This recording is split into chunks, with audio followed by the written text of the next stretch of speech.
Good afternoon, beautiful people. Welcome to the 10th edition of Dong City. This is the third quarantined edition of Dong City. Myself, Henry Maldonado Jr., Vince Mercandetti. Hope everyone's doing well. Vince, take it away. What's up, Henry? Are we fully back to health now? We are not. We are at the tail end, which Oh, well, your computer's not fully back to health either. just lost my sense of taste, and I'm dealing with a pretty bad cough right now. So, Yeah, but I'm definitely stronger, so I'm at the tail end of it. that's good. We had a busy day in the life groups today, so I'm glad you're feeling stronger. Yeah, it was a crazy day today. I think everyone's just tired, and everyone's just kind of had enough of everything and just wants to go back to normal life. Yeah, exactly. Well, normal life will try and give as much as possible. This is Dong City. Welcome everyone who is tuning in.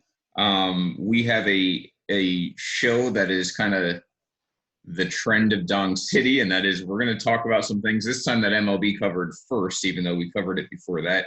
We're going to go over rule changes that, at least I think, and Henry will talk whether you agree or disagree, will go into effect in 2020 that I think will also go into effect after that. It's been a narrative of Dong City that we believe things that are being implemented for 2020, if there's baseball, are actually, this is just a guinea pig season essentially, and they're going to continue after that. So we're going to discuss that. The main thing we're going to discuss is part of that, and that is realignment in MLB. I'm of the belief that two more teams are coming sooner rather than later. I have no inside source to base that on. It's just a gut feeling. And it coincides with the fact that they're talking about going to that 14 team playoff. So we'll talk about all that. We'll break it down. We'll give different takes on it. We will discuss between Henry and I, and then I'm sure someone from ESPN will write about this 3 days from now. And then the whole country will be talking about it. So yeah, I think we're on like 3 straight weeks that we cover something, and then something very similar comes down in the news. So kudos to us. So yeah, someone will cover whatever we're about to talk about over the next hour or so. We're glad to have you guys with us. Feel free to comment in the comment section as we go along. As you know, we're pretty good about getting to them and sharing those comments and discussing them as well. Feel free to disagree with me. That was the trend in daily life this morning. So here we go. Vince, I don't know. I think you're cheating, man. You're clean shaven there. You know, your One more point about that. Your haircut is going. It looks good. I saw what it looked like under. I'm over here. I'm scruffaluffagus, letting everything grow out, man. And you sitting there looking good. You can't be doing me dirty like that. Not one of my friends that I've talked to has cut their own hair so far. They're all letting it grow like you are. But if you need any proof as to why I'm a Yankee fan, this is it. Had my wife shave my head, I could not deal with the extra week or two of growth. Look at this. I look horrible, bro. And I always tell people the reason I hate the 2004 Red Sox is not because of the collapse, and it's not necessarily because of Curt Schilling. It's because of their long hair. That was the first reason, and then those other reasons are after that. So, will not let myself have long hair. Will not let my beard get out of control. It's just very particular about those things, just like the Yankees. So I say let it go, man. Let it grow. Let it grow. I can't. As soon as it reaches this part of my ear, it's game over. Can't do it. The hairs on my lip are starting to overtake my lip, and I kind of just play with them a little bit. Straight across. So look, watch this. Look, they can touch. Look. Oh God, that disgusts me. I'm gonna vomit soon. Having a little issue with this background there. There we go. Yeah, and we will get to that background. It's very important for the sake of this show later. Let's get into the rule changes. So I've made a comprehensive list. We can go through them one by one on things that have been discussed, that have actually been discussed out there as far as what might happen for 2020. Let me know if you think it's going to go beyond that or some variation of it. So, for example, the first thing I have is they have claimed that if baseball comes back, and we're going to preface all of this because someone's inevitably is going to comment, well, there's not going to be baseball this year. We know that's a possibility. Right. It may even be more than 50% possibility. but we're going based on the premise baseball in some capacity is coming back this year. So let's get that out of the way first. Plus, we don't want to think negatively. We want to think positively. The one thing we all want is baseball, so stop being a fucking negative Nancy. Right, exactly. We know your take. We know you're following science very closely, and odds are not in our favor. But we're going to discuss baseball. Hey, cash is king.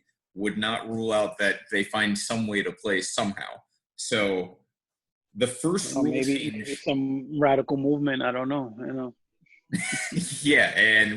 Lots of variations of that. The first rule change, automatic strike zone. And the reason that they're saying they want to implement that this year is because of social distancing. They don't want the umpires too close to the batters, even though the catcher would be right next to the batter anyway.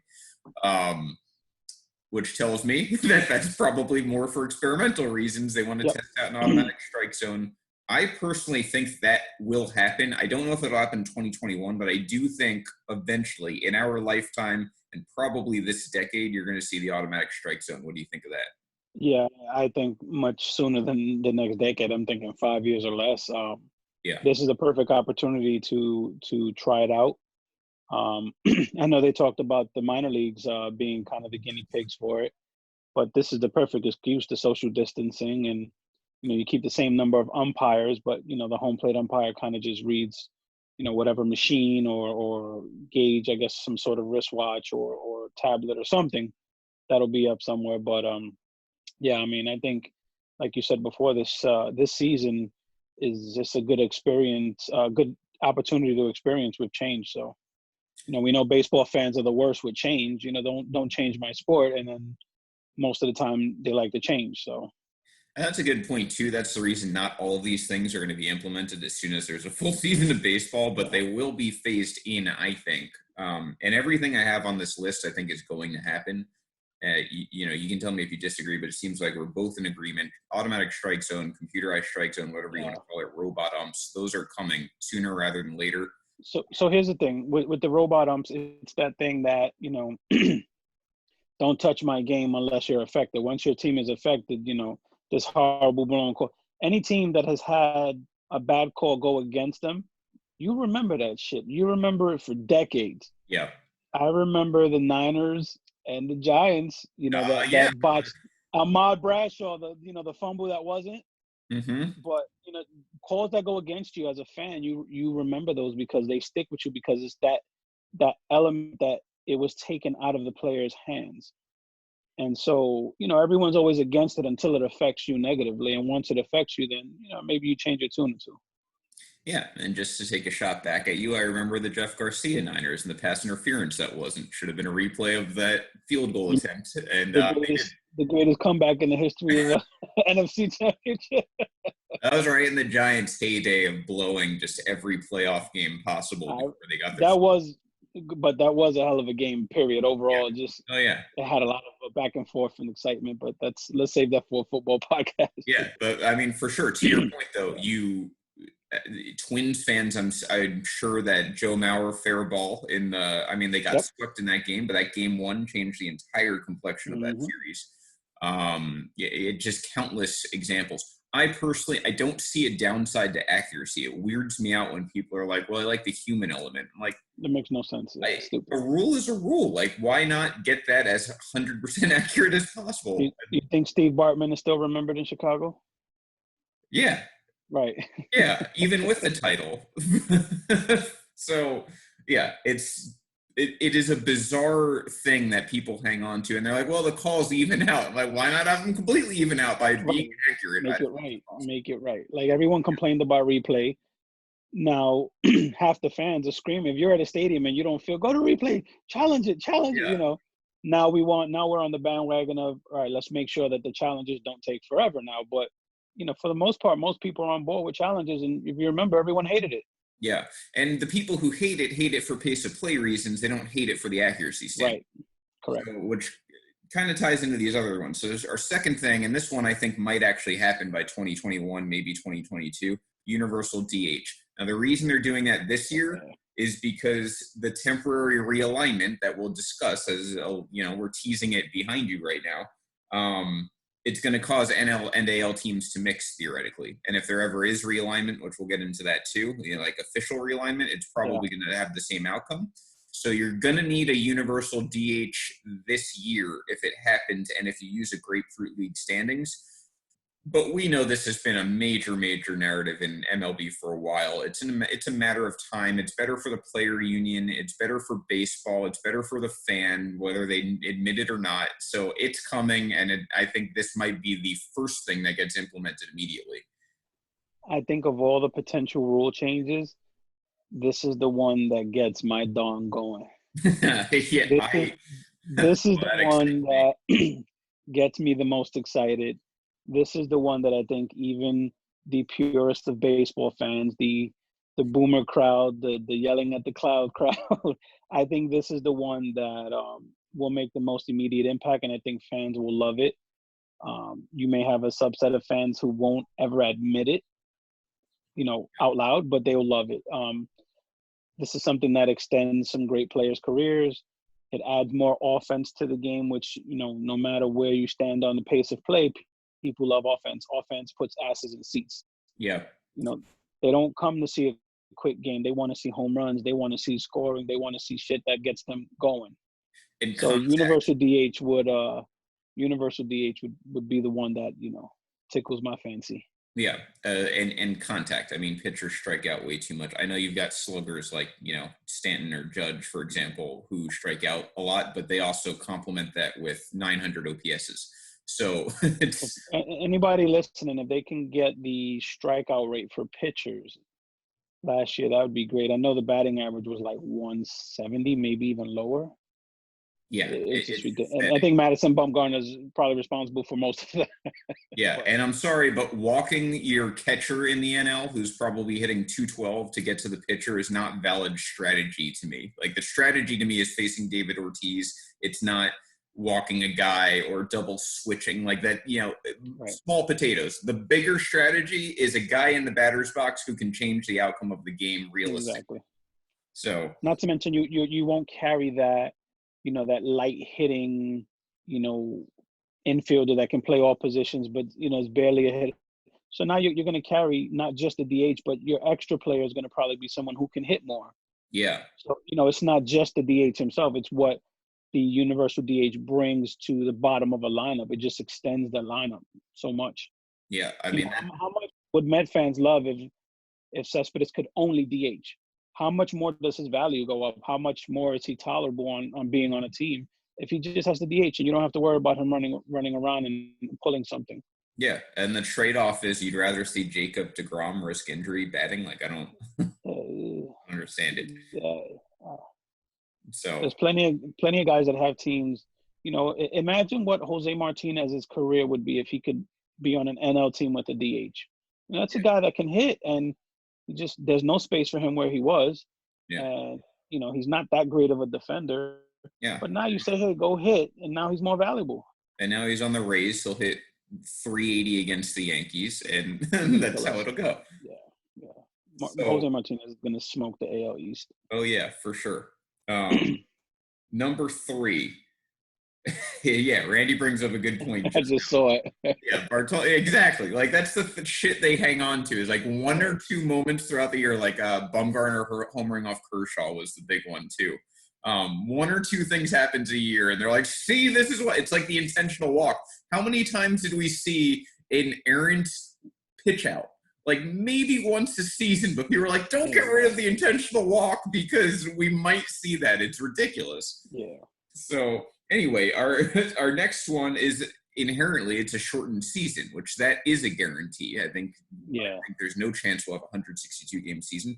But again, guys like Rizzo have been in the news over the past few years talking about how they should have one. It's been lobbied for a while. I think Hmm. it will happen.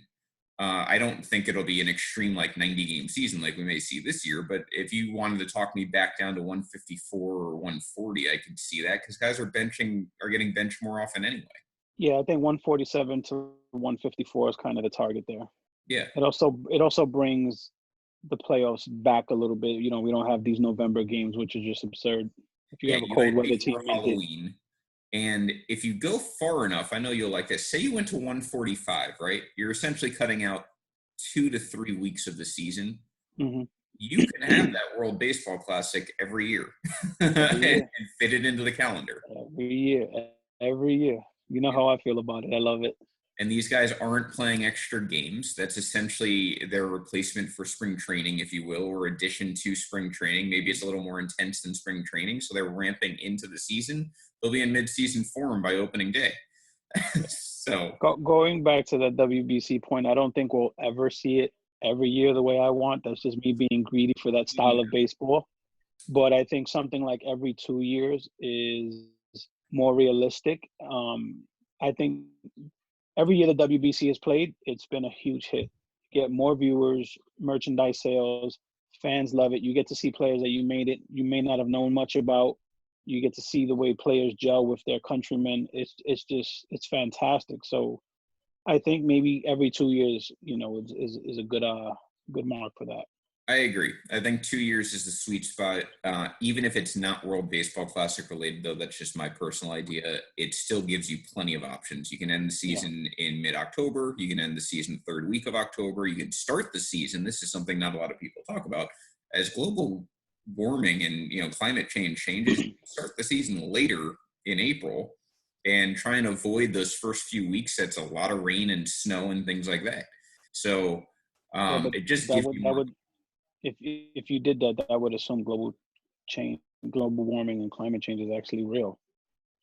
Right. This is going on in the context of believing people who are experts in their field. So it's Yeah, understandable I don't know.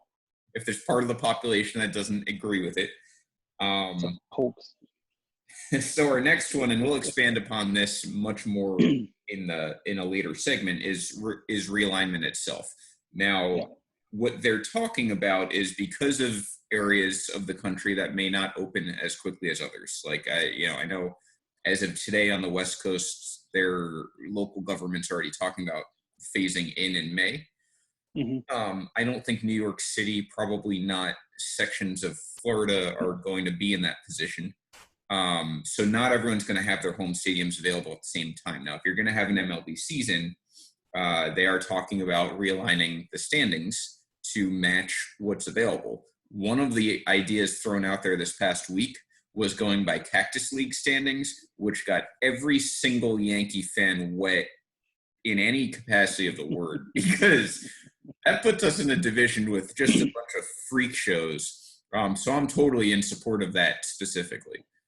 I would piss my pants if we went to that realignment schedule, which is what my background is what the proposed realignment divisions would be.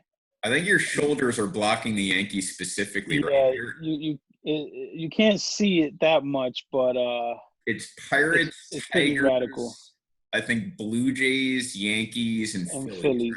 Yeah, that's yeah, a joke. I mean, the Phillies aren't dog shit, but the Yankees would use last year. They finished yeah. 22 games ahead of the Phillies, and the Phillies are the second best team in that division.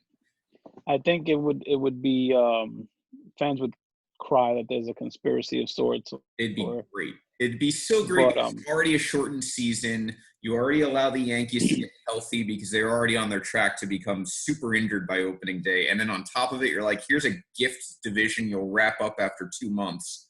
yeah, and MLB's reasoning behind it, which makes sense, is geographically they went by the distance between stadiums. Right. So they kind of just, put the leagues, the divisions together based on that. So it's a fair way of doing it. It just, some of the divisions are funny, which we'll go through.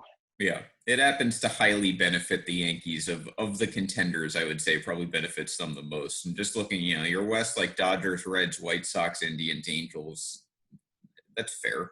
The other ones are fair. It's just funny how I'll it tell you worked out. what, the Grapefruit East, I think, would be the most competitive one. Grapefruit East. I don't That see it. is the Nationals, Yeah, the Astros, the Cardinals, the Mets, and the Marlins. I think that would be the most competitive league that'd be great. division, rather. Excuse me. I would. There's a Yeah, trade-off that there. I would root hard for the Mets if they were in a division with the Astros. even though their fans want to be the most annoying people on the planet about the Astros scandal, I would root hard for the Mets if they were in the Astros division. Yeah, that I think that's the most competitive one. That division would probably be the most fun. Um, Yeah. the Cactus League West would be interesting. The Dodgers, the Reds, the White Sox, the Indians, and the Angels. So Yeah. the Angels would finish in last place. Yeah. Uh, oh man, facing the White Sox, Reds, and Dodgers lineups would not be a nice season for the Angels. I don't No, think that's not actually with worse that than pitch. they have I it mean, now. they went into the season with questions already, and now you're just putting some of the Yeah. offensive powerhouses. Like, forget it. Look at this one below, right by your head, though. We got Brewers, Padres, Mariners, Royals, and I don't know who's directly behind And Rangers Rangers. and the So that Rangers. is a Yeah. lot. Well, I mean, that's a bipolar division. You have the Brewers and Rangers lineups, and then you have the Royals, Padres, and Mariners. And it's like, And then the Padres are kind of that we don't know team. They can be good. You look at their yeah, roster, you say, yeah, they can be good. Then you look at their roster and you say, I can see a lot of holes. So it's weird. They're a weird team. they could win that division. I mean, the division It's sucks. essentially them versus Yelich. Um, Right. so yeah, that's the theoretical realignment. We're going to talk about more why I think that is probably the most interesting thing about all of this. Oh God, the Northeast. I'm sorry, the Catholic League Northeast. The A's would cruise. The It's Diamondbacks, A's, Giants, Cubs. Rockies, Cubs, D-backs. Yeah, the A's would just cruise in there. I'm sorry. Yeah, you're right. In fact, I'm willing to take it a step further. They might win that division by more games than the Yankees would win theirs. Yeah, they would smoke that division. Um, yeah, Randy brings up an interesting point that he said that they'd still lose 7 games to the Tigers. In all seriousness, in that division the Yankees are in, who would be that? There's always that one team who sucks and it just gives the Yankees hell. Who would be that team? The Pirates. That was in my head too. I was like, The Pirates. yeah, every game they play would be like 3-2 for some reason. Yeah. Remember 2 years ago when we lost like 8 games to the Orioles? Mm-hmm. That would be maybe even more. That would be Pittsburgh. I mean, it has to happen. I definitely think it would be an NL team who's now in the division with the Yankees, and for some reason it just like short circuits them sometimes when they face a team that has no names on it and like pitchers who are having terrible seasons but like should be better. Fits the Yeah. Pirates to a T. I think my favorite two divisions looking at this is the Cactus League West and the Grapefruit League East. I think those two divisions would be the most fun. I agree. I would, that would be interesting. I would They're like that. pretty balanced, and you have teams that would just beat each other up, and teams that are built differently. LA Cincinnati would be just great baseball. Yeah. Yeah, it really would. Harlan brings up the Yankees and their injuries. This is what kind of terrifies me. It's off topic a little bit, but the Yankees in particular, if they have a Mhm. short season, those injuries where they're usually back by August would be season ending. So, Yeah, like on one hand, it's great the season starts probably with Paxton, Stanton, and Judge healthy. But on the other hand, like I would put an over under at 50 at bats for Aaron Judge this season, regardless of when opening day is. something fluky always comes. So, excuse me, guys. I'm sorry, but yeah, we have weird injuries. But I would Yeah. love to see. I'm kind of on board for something quirky like this realignment, just to see some different matchups. Yeah, I think it'd be really cool. Yeah, These next two kind of fit into each other. One is 7 inning double headers, which is the reasoning behind it is to fit more games in. Also impacts pace of play. That's a secondary reason. And the other one is changing to extra inning rules in general, which again is to get more games in a short period of time. You would end it earlier. Theoretically, you would have yeah. more arms available the next day, things like that. And So also, my take on the double play thing, I'm not crazy on too many double plays. I think you'd have to cap it at a certain number of games because I don't care if it's 7 innings or not. You're asking a lot of the players physically. yeah, I So I I you think you'd can't have to do it cap like that. every other day. No, you'd have to cap that maybe I'd say 10 like double headers. bi-weekly, like twice a month. Yeah, if you could do maybe 10 a season Yeah. and space them out properly so that they're not too crazy. Yeah. Well, again, using our theoretical start date from a couple shows ago, if we used a July 1st start date and it ended in October, that's 3 months.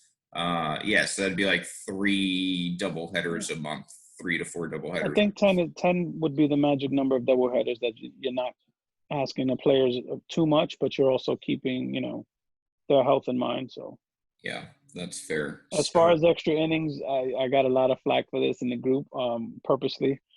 But yeah, I like the home run derby. yeah. I can get on board with the runner on second base thing, but I definitely think there has to be some changes to the extra inning rules. You have Yeah, to kind of find a way to cap it, shorten it, make it more exciting, something. yeah, and we won't rehash that. We have a disagreement there, but also compromise in that I don't think extra innings should last forever with Right. normal rules the whole time in a season like this or in a sort of short season with a compact schedule, especially. So those are the rules. I mean, like I said, are there any of those that you don't think at all will happen eventually? Did we talk about expansion?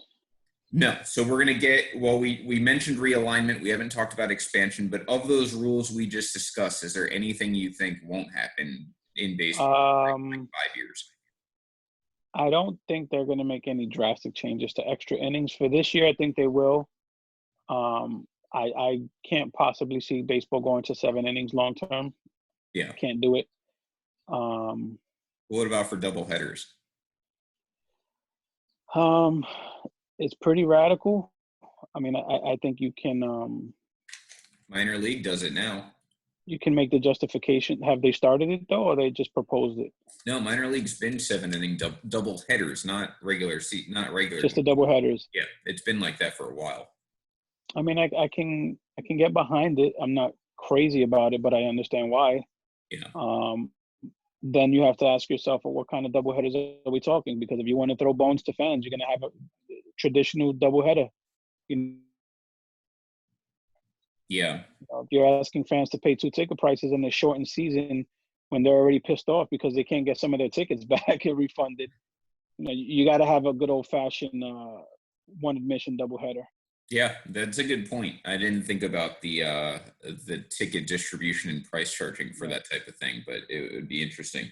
Even if you charge a little more, not like twice the amount, but 20% more on a ticket for both games, everybody wins. Your gate is a little inflated. People are going to be there spending money on concessions, but you got to throw bones to the fans this year.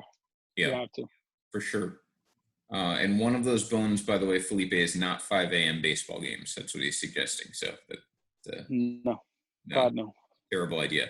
Um, but it does actually spark a good segue for us. So, like I said, the thing that we'll kind of spend the rest of this time talking about is the realignment concept. So we know spring training team divisions might be something for this year.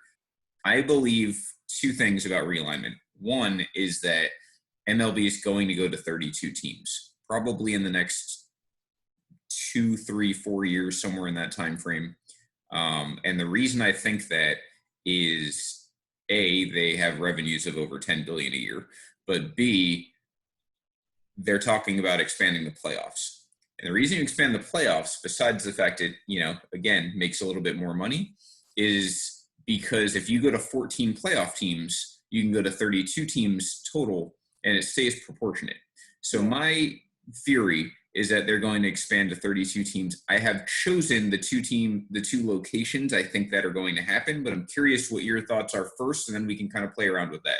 I always thought eventually they would expand. I know, over the last decade or so, there was talked about actually contracting two teams.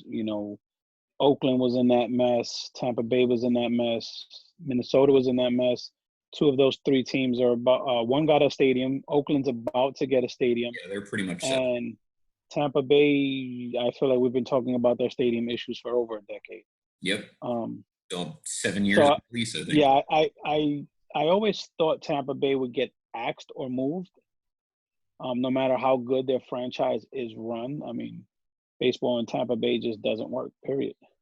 Well, me being a Central Florida loyalist, I will throw this out there. In my realignment, the Rays don't stay in St. Pete, but they do stay in Florida. And I've made this case. Well, We don't have to get into it. I think that's a discussion we've had many times. Yeah, I Not have a baseball team in Orlando was stupid. right.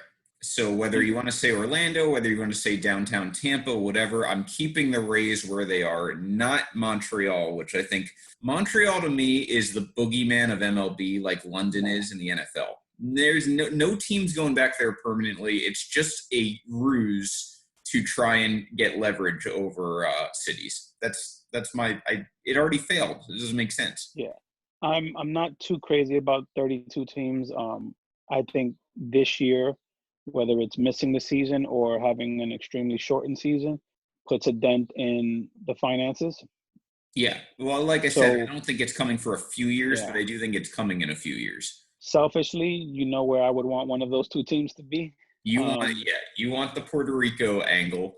I think Puerto Rico would be phenomenal. The three locations I think that would be ideal would be Las Vegas, North Carolina, and and Puerto Rico. So we're basically aligned. So is Matt in the comments section. The only difference What is here is Matt that saying? instead of Puerto Rico, I would just keep Tampa in the greater Tampa area, Central Florida, whatever you want to call it. But Charlotte and Las Vegas are the two locations I would personally expand to. Vegas to me is exactly like Orlando, just the west side. Right. They've got crazy tourism numbers. They are well infrastructured to host things. And the Vegas Knights, which I mean, it's hockey in a desert, have been wildly successful. So I think if you choose the right parts of those markets, you're going to have a professional team. Magic have done fine, and they've given their fans very little over the last 2 decades to cheer for. And Lightning play hockey in Florida, and they've done great in downtown Tampa. So I think one way to get what we both want is just move the Rays to Orlando, right. put a team in Vegas, and then put a team in Puerto Rico. Everyone's happy. My only problem with Puerto Rico is when we get to the actual realignment, which we can do now. Mm-hmm. Geographically, it actually works out better for me having a team in Charlotte because we'll get to it now. I don't know if you went this far. I didn't expect you to. But I actually have, obviously, if we're moving to 32 teams, I have 4 divisions in each league. So 8 division, just like football, 8 divisions, 4 teams per division. So you're keeping the ALNL? Yes, I'm keeping ALNL, but I'm adding the Because universal. I hate ALNL. I just hate. I think once you add DH, you get rid of ALNL, and you just geographically realign the Would you divisions. change it to just a different name of conference, or you want to get rid of conferences? I would get rid of it completely Okay. Well, and just how are have the standings decided? Is it 32 teams. 16 team leagues? Yeah. Okay. It's like old school. Yeah. Okay. I'm not a fan of the ALNL. I mean, the only difference is right now is literally the DH. I would add universal DH so everything's aligned. Sean, I Mm-hmm. know, mentioned that earlier. And also, Sean, I think that Lakeland is a good location. That's where the Tigers spring training facility is. My only concern is until that train system gets done in Central Florida, it'd be very hard to get into Lakeland from the Tampa and Orlando side just using highways. Whereas Tampa, it's a little bit easier because it's a little not in the middle of 2 major metropolitan areas. You know what you could do too? Just piss everybody off and put a third team in New York. Could never Piss everybody off. That'd be awesome. But I've always said you should put a second team in Boston just to piss off Red Sox fans. They'd lose their shit over it. Have another team in New York or get cute or move them to New Jersey, Yeah. The New Jersey Swamps or something like that, Yeah. So anyway, well, all right. So this now gets more interesting. You have 2 leagues, essentially 16 teams in each. I'm changing it to 4 divisions, 4 teams in each. It's going to make your realignment probably a little bit easier. Mm-hmm. I am going to try and share my screen. Can you email me that real quick while you're doing that, or? Well, it'll show right here. Oh, you're gonna show it perfect. Yeah, I forgot about the screen sharing option. that's right. Zoom knows everything. So can you see that? I can. Oh, you went full. Like, okay, Yeah, it's all blocked. right. This is the MLD map just for people to glance at, and then I'll get out of it. This is the current setup. Yeah, so this is the current setup. These are where teams So are. this is just proof that Seattle has no business in MLB. Right. Seattle is the clear outlier. You can argue putting a team in Portland, but I don't even think that would solve the problem. So No. here we go. So for me, It's we funny can, seeing it on the map. You see the distance between the other West Coast teams and yeah, Seattle is kind of and that's crazy. why you add a team in Vegas. It goes right into the sweet spot. Uh-huh. I'm not trying to fix this problem. That is it. The problem is the Well, problem. we can fix the problem. You know the Bugs Bunny GIF where they cut You Florida off just the map. We carve just cut the Seattle out Mariners this off time. the we just carved Seattle off the Yeah. map. I don't think that we'll safely say the Mariners stay, but I would add a team here. And the reason I do that is 1, 2, 3, 4, 5, 6, 7, 8. So now you've got a nice West Coast split here, 8 teams. Mm-hmm. And then the other team I'm adding in Charlotte, roughly right here. And that bridges the Braves and Nationals nicely. So now you've seen the map. And you can Can't see cut. this Maybe we vast area. These teams inherently travel a lot anyway. can So, cut Houston. No, Houston's not. yeah, I would love to. Let's start with the West. So, for me, AL West, I'm keeping the Mariners and A's, but then I'm going to add and I'm keeping the Angels. The only thing I'm going to do is I'm going to add the Padres and have them switch from the NL to the AL. Reason I'm doing that is the NL West is the other four. So Dodgers and Giants get to keep their rivalry, and they're going to stay in the same Mm-hmm. division. And then I've got the D-bags over here and the new Vegas team over here. So they form a nice little area. Yeah. And then essentially the other division is just going straight up the coast, but the Mariners are going to be a million miles to travel anyway. Is that essentially how you see? I guess it would be half of one of your leagues, right? Or are you like, Yeah. I mean, I'm I'm okay with a Vegas team. I think it makes sense geographically adding another team to the West Coast. You have the whole Vegas element to it, which eventually sports betting will be legal, so that'll be fun. Vegas will make a hell of a lot of money. yep. Still putting a team in Puerto Rico though. Well, I mean, it's the same general concept, though, if you added a team in Puerto Rico. Yeah. So, try and get out of this for a second now. It just to me, it just makes too much sense for the island. What it would mean economically, for I think baseball in Puerto Rico itself would be a completely different atmosphere than any other MLB stadium. Like I Yeah, think no, that part I agree fan with you totally. players would just like, yo, we're going to Puerto Rico to play a game. Forget they're going to a beautiful island. We're going to Puerto Rico. Those fans are fucking crazy. They have the vuvuzelas out. I'd love the idea of baseball and PR. Yeah, I don't think it's as realistic, but I don't mind. I mean, culturally, it makes total sense to me. My only problem is now you got 9 teams on the West, but Plus, your point with not your to way is mention, yeah, not to mention we would Puerto Rico would easily have the best concession stand food. yeah, yeah. Like, forget it. All So the frituras, all the you'll have like little rice and bean plates and forget it, man. that'd be Take tight. your hot dogs and Budweiser, and I'll take my fucking Yeah. Corona and my Modelo or something else. So um, so the West is pretty much staying the same for me. You're adding 2 teams over there. I'm adding one. I'm yeah, moving the Padres. So the Centrals, we then get into um, AL Central is where there's a lot of change. I'm keeping the Rangers and Astros. They seem to hate each other, and I'm okay with that.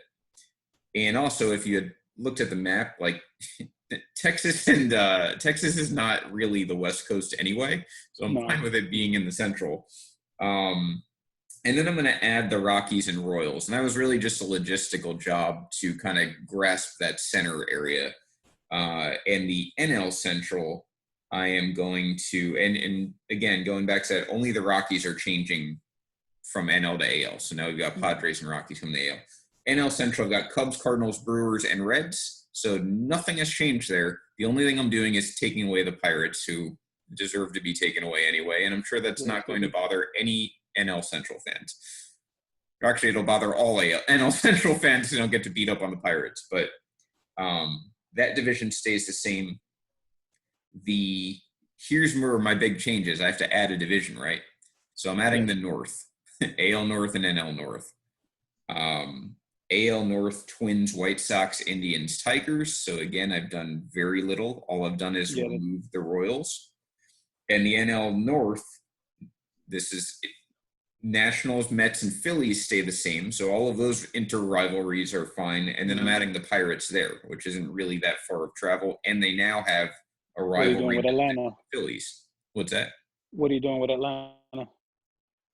Glad you asked that. Now we also have the Eastern divisions. And I went with East. Originally, I wanted to have a South, but realized it doesn't make sense. So the AL East also largely exactly the same. Yankees, Red Sox, Orioles, Jays. The only thing that's happened is the Rays, who are in Florida, and for some reason in the same division as those four teams, are going to the NL East, which is basically the NL South. It's the Marlins, Rays, Braves, and Charlotte, our other expansion team.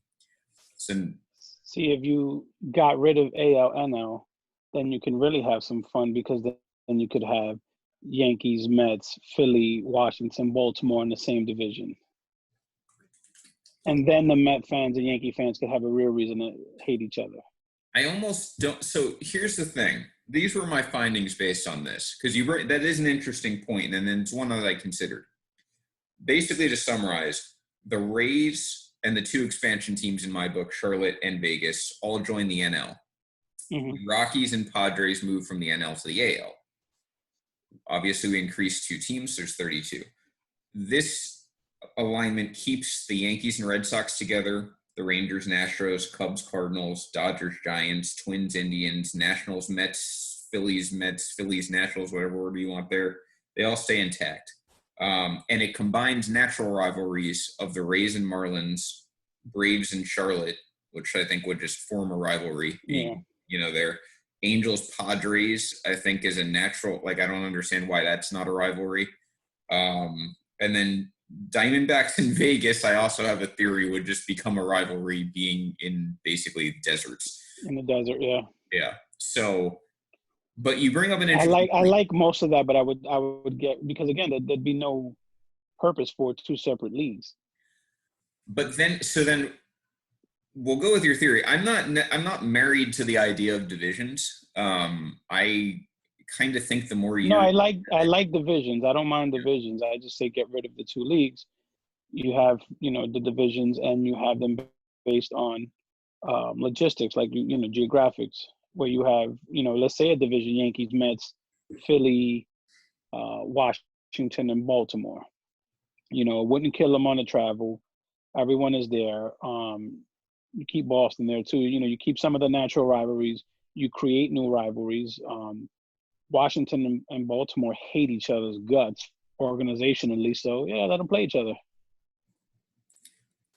To clarify, though, you're saying we're not calling them leagues, two divisions of 16 teams each, or 4 divisions of 8? 4 divisions of 8. All right, so you want 4 divisions of 8. Yeah. I assume then, based on that, the 8, if Puerto Rico is not an expansion team, the 8 West would be 1 division. Mm-hmm. And then we're talking, we can bunch essentially everyone else. Yeah, well, you can bunch up everyone else geographically. There'll be maybe 1 or 2 teams that may not fit naturally. Right. But I mean, let's be real. We have a bunch of teams that don't fit in the divisions naturally now. We don't. That's true. I guess that was mainly my concern with going with wider divisions, is that the travel then becomes more challenging because you have to have segments of teams in different areas of the country for travel. To your point, we do that now. I mean, Yeah, the Blue Jays play the Rays in the same division, so that makes exactly. Makes sense. no sense. So I think either of our ideas probably improve that. Um, the other thing to consider is now how the playoff alignment works, because we're talking 7 teams is what they're deciding. That could, I guess, theoretically shift to 8 in each division or each league, whatever you want to call it. If it's 7 and you have 4 sets of 8, are you then doing, obviously, division winner is 4 of them, Division winner, and then and you'd then have just to the give top a records? yeah, the top records get a bye. Okay. Yeah. So, and for mine, it's not clear cut either. It would essentially be the same thing. You just take the 4 division winners in each league, and then you take the next 3 best records. Yeah, Uh, Felipe is right. I think that is sort of the way the NHL does it. which part? My way, 2 leagues, I'm sorry, 4 8 division teams. Yeah, they've got the Atlantic and the Yeah. Metro, and then they've got the West, and I can't remember what the fourth one's called. But yes, they have 4. They have 4 divisions. And now Felipe just he went full retard and just he wants 8 divisions of 4 teams. Leon said, "Well, that's essentially what mine is." Yeah, Yeah, so that's I the don't like thing. it. I got 8 divisions of 4. Leon, I've got AL and NL East, AL and NL Central, AL and NL West, and AL and NL North. So basically, that's what we're debating. Is I've got 8 divisions of 4. Henry has 4 divisions of 8. I don't know if there's a huge difference except for travel. My travel is probably a little more efficient, but as far as the playoff teams, you can divvy it up however you I want. think I think my way just puts more interesting matchups together. Well, yours kind of throws caution to the wind and has all of them. Like the Yankees and Mets would clearly be together. You basically have the entire Northeast together. Hmm. Um, I don't know. There has to be a reason why they don't do that now, because it seems like I why think it's why did the Mets start in the NL? because the Mets were the replacement for the Dodgers. Right, and the dot. So okay, that makes sense. Yeah. But then you also have like Rays and Marlins. What was I mean, expansion teams in Florida. I don't know what the fucking thinking was at the time. and they didn't come at the same time either. And let's Florida baseball worked for the Marlins. They just happen to have shit owners that decided let's rip the teams apart after each championship. But they did win 2 championships. They were able to put together, like you go back and you look at some of those rosters for the Marlins, you're like, holy shit, they could have won several chips. Yeah, well, I mean that is always the argument I use when people are like, baseball doesn't work in Florida. We have the Marlins, and I looked this up. The Marlins have never had back-to-back winning records ever, even after both of their World Series. They had fire sales both times. So Off the top of my head, they had what? They had they had, Pavano, AJ Burnett, Dontrell Willis at the same time. yeah, and Brad Penny. I mean, come on, that team. They had Hanley. I'm just thinking off the top of my head. Hanley. That Um, 03 team had Braden Looper and they had that they were stacked. they had Castillo and Pierre at Josh the top of Beckett, the lineup. Derek Lee. Josh Beckett. Yep. Yeah. It was stacked. I mean, they had the best farm system for years and kept tearing it down over and over again. They had a pretty good expansion draft. Yeah. So, and yeah, Sean, I believe they were 500 once. I think they won 81 and 81 one year, and then they've been over 500 twice. And both the times they went over 500, they won the wild card, not the division, and then won the World Series. So when Good you look at Lord, yeah. success of that franchise, World Series part aside, for the sake of this argument, 2 times they have won a playoff spot. No times the division, no times besides that over 500. There is no location in the country that would have a fan base if that was their success over the what are we at, 27 years now that Yeah, they've existed. and still won 2 championships.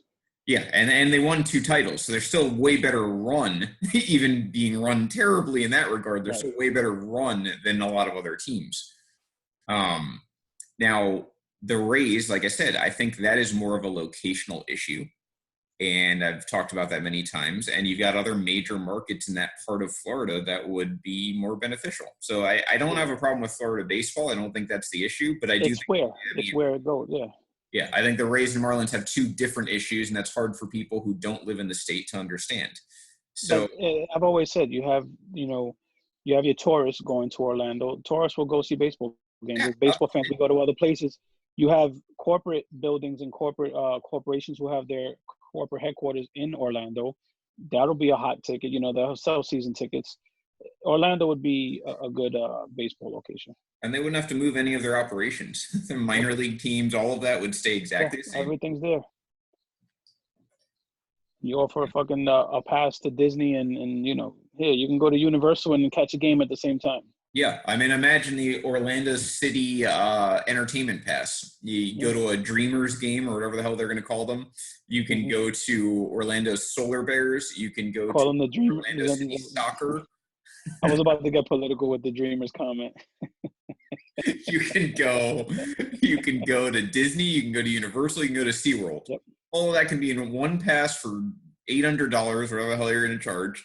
And then once 10 p.m. hits, you can go to the other places. Yeah, exactly. Gatorland. I mean, there's a million locations you can go to in Orlando. It can absolutely fit. And the population, by the way, is going to like triple by 2030. Put a Tiger King location in Orlando on your street. Yeah. You want to call them the Joe Exotics? Like, I don't. Oh care. my God. Yeah. So I mean, I'm not giving up the idea of a team in Central Florida, but I understand where people are frustrated with the Marlins and Rays attendance numbers. But I'm here to tell you it is not because of those teams. I don't. Yeah, but like I've always said, that they're not correlated. Right. The Marlins have just had some shitty owners twice. The new ownership group seems to have a handle on what they're doing, and they still got 2 chips out of it. Yeah. Doing the bare minimum, they won 2 championships. I mean, and not to attack them personally, but ask a Mets fan if they would take 2 championships since 1997, or any of those teams that have not won multiple times since 97. Harlan in the comments, and Florida man always goes to jail. I think Marlin man will be Orlando man if that happens. Yeah. So I mean that's what you've got. I'm okay honestly with either of our solutions. I think either one would be fine. I do think though that this is going to happen. I don't know when. I don't know in what capacity. I don't know who the expansion teams will be, but this is going to happen. Maybe Mark Cuban has a good chance of getting an expansion team since they won't let him purchase. God, I hope so. That would be, oh my God! Imagine Mark Cuban running an Orlando team. I was just going to say, I hope it's Orlando. Fuck that. Imagine Mark Cuban running the Puerto Rico team. He gets it. He gets it. Would be good. He gets it, man. Yeah, he would be a call great. Call it Shark Tank Arena. Some shit like that. That'd be awesome. Yeah, he gets it. He would be a good owner. He already is a good owner in other sports, but yeah. Right. Yeah. It's anyway. Well, I think that has about exhausted the conversation. That's basically what we're going to see. So, like we said in the beginning of the show, expect in the next few days, MLB will come out with potential realignments in the future, and they'll probably match very similarly to one of our ideas. That's just what happens here on Dong City. Mm-hmm. As far as podcasts going forward, you can look forward to Total Bases, which I have confirmed 6 p.m. we think tomorrow. So tune in for that. More baseball. They're going to be discussing fantasy baseball, obviously. And then Wednesday, you've got a double dip. It's going to be Pop Culture Life. Jake Schwartz and I are going to discuss Ozark Season 3, one of the greatest seasons of television I've ever seen. And I don't say that lightly. And then at 9 o'clock, you tune in for the lab at their regularly scheduled time in Food Life. So if you're not in Food Life, you're not in Pop Culture Life, please join. Everyone. So Wednesday is the double penetration. Wednesday is DP. Okay. Everyone stay safe. Everyone abide by the rules in the life groups. And one more thing, real quick. Yep. I know we do have a number of essential workers in our groups. We have a few nurses and hospital personnel. We do have a few truck drivers and other essential workers, and we just want to say thank you guys for keeping our nation afloat, keeping everything going as normal as possible. And we just want to thank you for your sacrifices because we know it's not easy out there. Yep. And like I said, stay safe, everyone. Keep hanging in there. Hopefully, we've almost through the worst of it, especially you up there in New York. I'm hoping that Yeah, things get better. And based on daily life conversation, it's going to just stay terrible for me forever. So we'll see how Florida goes. But anyway, everyone stay safe. Yes, thank you again to the essential workers, and have a great rest of your week. Dong City bitches.